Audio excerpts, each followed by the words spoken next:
In today's video, we're back with some updated NHL trade rumors. Today, we're focusing on the New York Islanders, the Carolina Hurricanes, the Calgary Flames, and the latest updates on Kevin Hayes and the Philadelphia Flyers. We'll get into all that coming up next.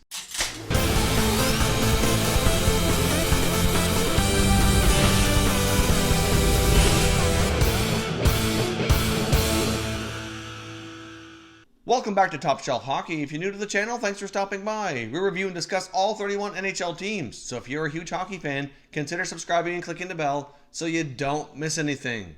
So the NHL season has finally come to an end. I'm sure many of you saw Game 7 last night. The St. Louis Blues defeating the Boston Bruins here in Game 7 to capture the 2019 Stanley Cup, the first Stanley Cup in St. Louis Blues franchise history. So congratulations here to the St. Louis Blues. So now that the offseason's in full swing here for all NHL teams, there's all kinds of things to look forward to. There's still going to be plenty of content here posted daily to the channel, so certainly stay tuned for that. Just because it's the offseason, we don't stop talking about hockey here. There's all kinds of things to cover, including free agency, trade rumors, trades. You get the draft coming up, the buyout period's coming up. So it's still going to be an incredibly busy time in the hockey world. So stay tuned for all kinds of great content coming to the channel throughout the entire summer. So in today's video, we're focusing on 4 teams regarding trade and free agent rumors. And let's get started with Kevin Hayes and the Philadelphia Flyers. Now, of course, as we've seen, the Flyers acquired Hayes as a trade for a 5th-round pick here for the rights to sign Kevin Hayes here. I know some people were confused over the small price tag, given the fact that he's a pretty decent hockey player. But at this point, he's a free agent. The trade really is only for the rights to sign Kevin Hayes. There's no guarantee they're going to do that. So obviously, when you see things like that happen, it's usually a pretty small price tag. Winnipeg knew they were not going to be able to sign him, so they traded his rights to the Flyers, who obviously are very interested. That buys the Flyers some time to have exclusive negotiating rights in an effort to try to get him signed before the free agent window opens here on June the 23rd, which is when pending free agents are allowed to interview and speak with other teams to get an idea what things might be like. They can visit with the team, see the facilities, talk to them about what a contract might look like, those types of things. They can't officially sign until July 1st, but it gives them an opportunity to kind of do some research and figure out where they want to go. So Kevin Hayes met with the Flyers this week, and so far he seems to be impressed with what they're offering. Although I was a little bit surprised by a tweet I saw from TSN's Frank Saravalli indicating that the meeting seemed to have gone well and that Hayes was impressed with the Flyers, but he's not sure that Philadelphia is number 1 on his list. Considering that Hayes used to play for New York and he's originally from the northeast part of the U.S., many believe that he would want to stay in that part of the country, ideally at least, for his next NHL club. So personally, I thought he likely would have been very interested in the Flyers. Obviously, his former head coach, Alain Vigneault from the Rangers, is their new head coach, so there's that connection. So there's a lot of familiarity there. It's not far from where he was before. So I thought likely would be a good spot for him, and it kind of fits exactly what I thought they should try to add this offseason as well. And it's not to say that it won't happen. He very well could sign there, but as you can see from this tweet from Frank Saravalli, he indicates that he's not sure that the Flyers are number 1, and that Hayes likely is very intrigued by the possibilities of the Columbus Blue Jackets and the Arizona Coyotes. Again, the Coyotes are popping up here as a free agent rumor, which is something that we're not really used to. The Arizona Coyotes quite often don't go big game hunting when it comes to free agents. Of course, they're in the middle of an ownership change here as well. And it was not long ago that another NHL insider had linked them to going after Matt Duchene. So obviously the Coyotes and John Chayka appear to have some aggressiveness going on here this offseason to really try to bolster their scoring in Arizona, which is good because they do need scoring for sure. And going the free agent route is certainly a potential way to address that need. So I guess we'll see what happens with Kevin Hayes and the Flyers. I do think there's still a decent chance they do sign him. But obviously, according to Frank here, I guess we'll see here at the Blue Jackets or the Coyotes have an opportunity to discuss a contract with him. Except if he makes it to June 23rd without signing with the Flyers, he at least will have the opportunity to speak with other teams, see what's out there, and kind of decide his future and his fate here and determine where he wants to go. Now, I also want to mention the New York Islanders here today. Now, of course, we discussed the Islanders here at great length before. They have a lot of things going on this offseason which are going to kind of determine the direction of this team in the future. Of course, we're still waiting on updates for contracts on captain Anders Lee, goalie Robin Lehner, and Jordan Eberle. Basically, at this point, it's looking like unless Eberle wants to accept a short-term deal, that he's likely not returning. At least that's the latest intel I've seen on Eberle. So I personally think he'll get more term elsewhere and probably more money as well. So more than likely, Eberle leaves town. Where he lands is really hard to say. There had been speculation of a numerous number of teams here and possibly interested. So I guess we'll see. We had heard the Habs before. before. I know some people think he might want to play with his buddy Taylor Hall again, so maybe New Jersey.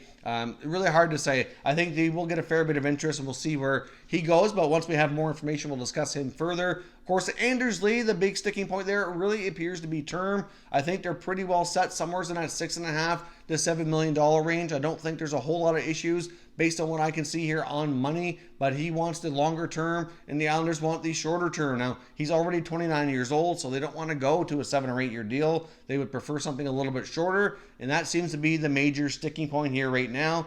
In regards to Robin Lehner, I think term very well could be an issue there, which is why we don't have a deal as of yet, but that very well might come to be. Just like Anders Lee, I do think they want to retain these guys, and eventually here we'll more than likely see a resolution to see them stay, but although it's far from a guarantee. But when it comes to Robin Lehner, one thing that I think they have to keep in mind is they have prospect goalie Ilya Sorokin over in the KHL, who's slated to likely come over to North America after one more season, and he is an excellent top goaltender over there, and they really believe that he could be a number one goalie in the NHL. So I don't think they want to tie themselves to another number one goaltender for too long, so they can give him an opportunity when he comes over. But at the same time, they need to get through another season. Robin Lehner was a huge part of their success, and if they lose Lehner, that could be a big blow to this team. I mean, Thomas Greiss did play, a lot better last year than compared to the year before, but it's hard to say if he could handle that number one job on his own without having that tandem of Lehner and he to kind of rotate back and forth with.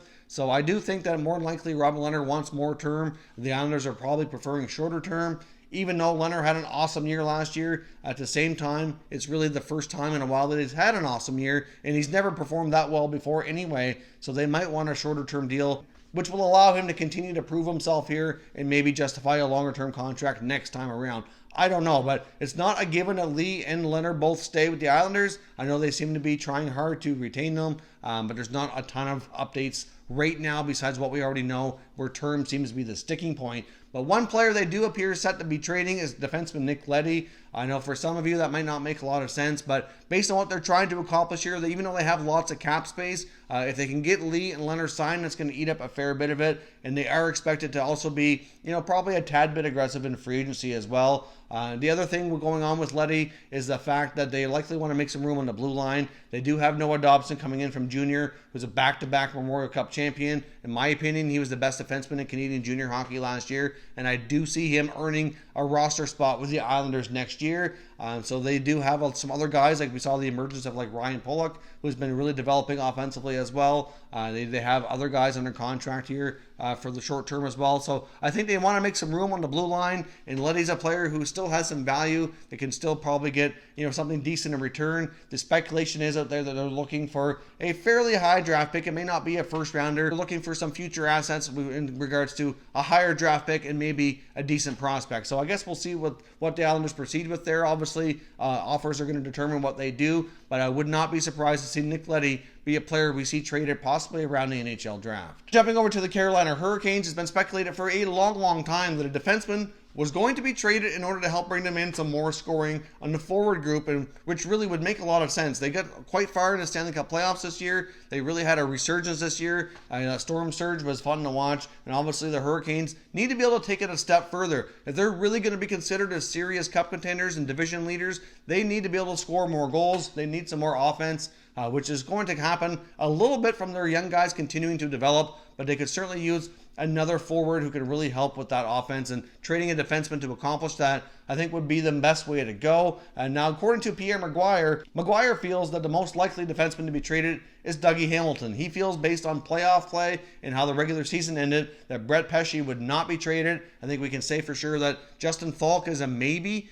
He could be extended, which we've seen some rumblings about lately as well. Jacob Slavin's certainly not going anywhere.